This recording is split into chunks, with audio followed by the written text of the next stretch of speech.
Good evening. Thank you for joining us on the War Diary.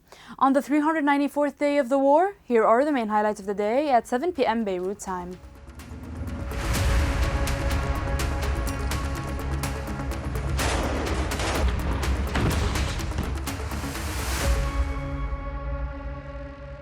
We begin with the situation in Lebanon. Israel mainly targeted eastern and southern Lebanon today. In the afternoon, Israel launched a series of raids on the town of Baalbek and the surrounding area. Without waiting for the end of the evacuation period, the army had given residents to evacuate the targeted sectors.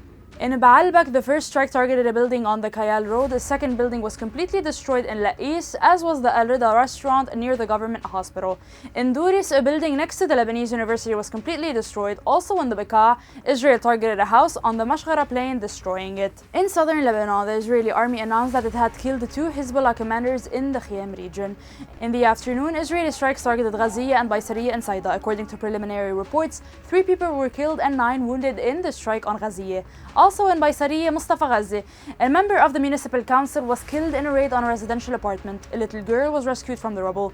At least 3 people were killed in an Israeli airstrike on a residential apartment in Haret Saida. Israeli aircraft also targeted a house in the Shwaya area entire, killing 2 people.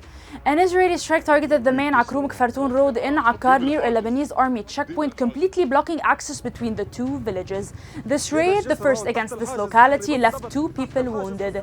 For its part, Hezbollah targeted several gatherings of Israeli soldiers, notably in the settlement of Zarid, Shomera, Shlomi, and Even Menachem. Israeli media reported that 32 Israeli soldiers had been wounded in the last 24 hours. Hezbollah released a video on Sunday in which it unveils a new underground infrastructure dubbed Imad 5 or Imad 5. The Lebanese Ministry of Health announced on Sunday evening that 2,986 people had been killed and 13,405 wounded since the start of the war on Lebanon.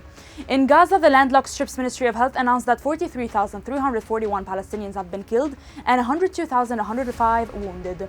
In connection with the war in the Middle East, the pro-Palestinian demonstration was organized in Boston under the slogan, "No vote for genocide," 3 days before the American presidential elections.